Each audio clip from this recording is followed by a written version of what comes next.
Obedience. What is obedience? What do you think of when you hear the term obedience? Psychology defines obedience as a form of social influence in which a person yields to explicit instructions or orders from an authority figure. In 1963, Stanley Milgram conducted a number of laboratory experiments testing factors which were believed to affect individuals' level of obedience to a perceived authority figure. The condition of this experiment tested whether people were prepared to obey an order to shock someone in a separate room. 40 men took part in the study, responding to a newspaper advert seeking volunteers for a study on learning and memory. Each received payment for attending, which was not dependent on them proceeding with the experiment. During the experiment, the experimenter wore a grey technician's coat, which would have helped to establish a sense of authority to the participant. The participant was introduced to a confederate, someone working alongside the researcher, who was pretending to be a fellow participant and assigned roles of either teacher or student based upon straws which were drawn by both. This, however, was fixed to ensure the genuine participant was always assigned the role of teacher. The participant witnessed the confederate being strapped to what appeared to be an electric chair and connected up to shock generators. These were not real, but the participant was under the impression that they were. The participant was presented with a shock machine with switches that ranged from 15 volts, labeled slight shock, all the way up to 450 volts, labeled XXX.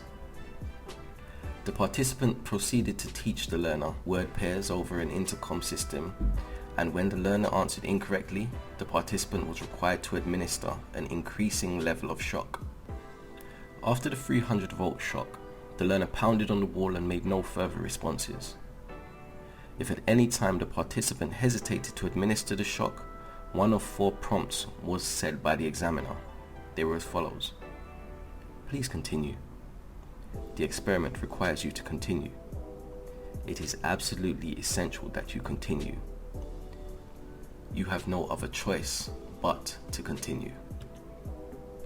Milgram found that none of the participants stopped administering electric shock punishment before it reached 300 volts, which was the point at which the learner banged on the wall, and an incredible 65%, that's 26 participants, administered the full 450 volts despite most participants showing obvious signs of stress such as sweating, groaning and trembling. Milgram concluded that ordinary people will obey orders to hurt someone else, even if it means acting against their own moral standpoint and conscience. Milgram's experiment may have lacked internal validity.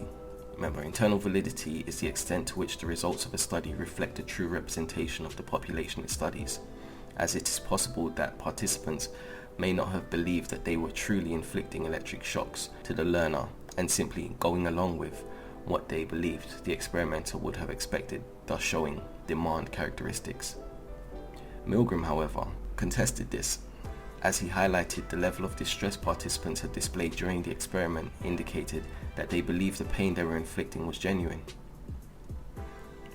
Milgram conducted a laboratory experiment which allowed for good control of the variables, making it possible to establish cause and effect. However, this study lacked ecological validity, as it is unlikely that participants would encounter this scenario in everyday life. If Milgram were to have conducted this research today, it would have been terminated before starting due to the ethical guidelines we now have in place regarding psychological research involving participants. Participants were deceived as to the true nature of the experiment, which meant that they could not provide informed consent, nor be informed of their right to withdraw from the study. Regarding the latter, it was in fact the opposite. Participants were pressured into believing that once the experiment had begun, that they had to complete.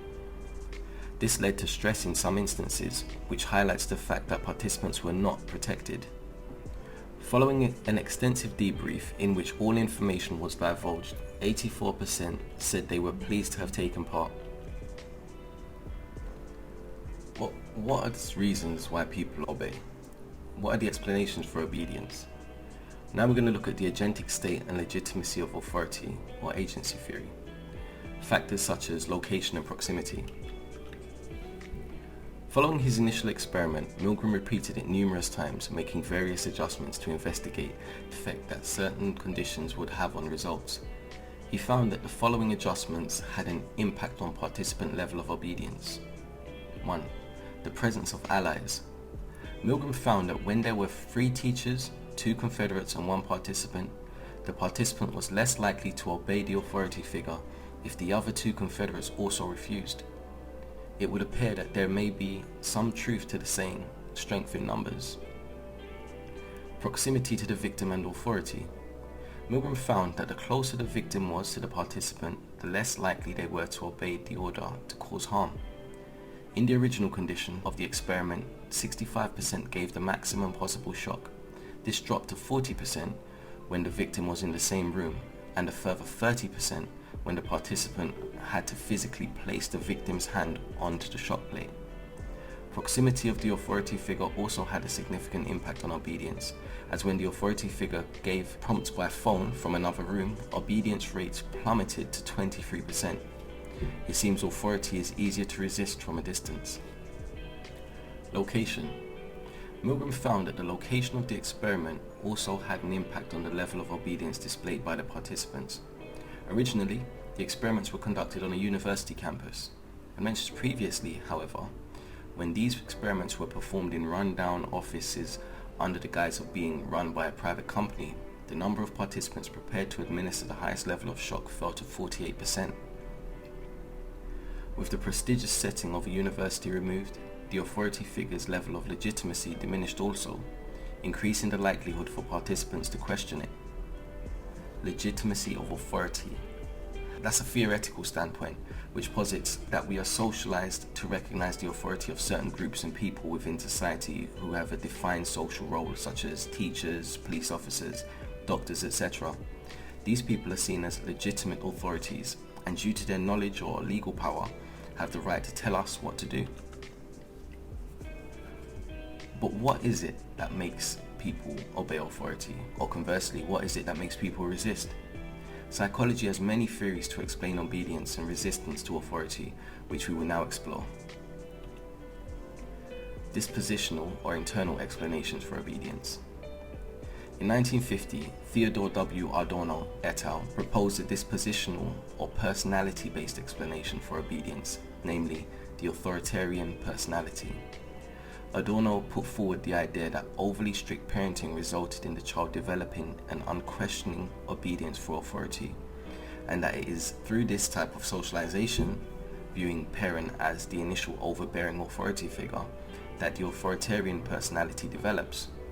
Adorno expanded on this by laying out a trajectory of how this initial socialization often leads to those with authoritarian personalities to develop blind obedience to authority and prejudice. Strict parenting leads to the child feeling constrained, which creates aggression.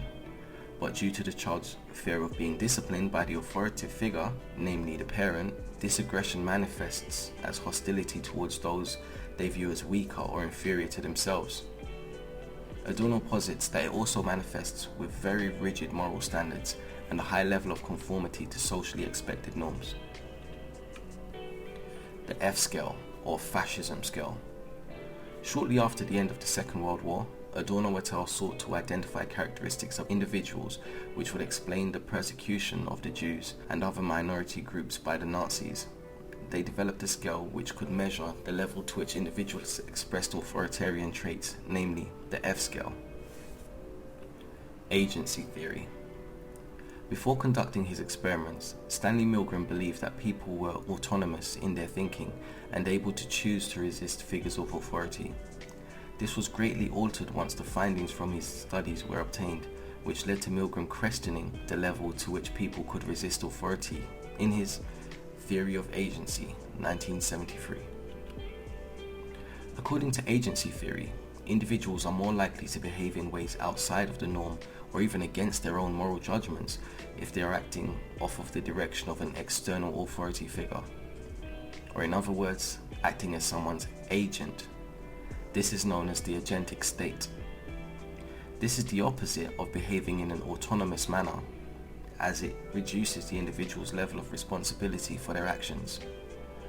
We saw this previously when the participants became hesitant to administer higher voltage shocks, yet often did once they were directed by the authoritative figure.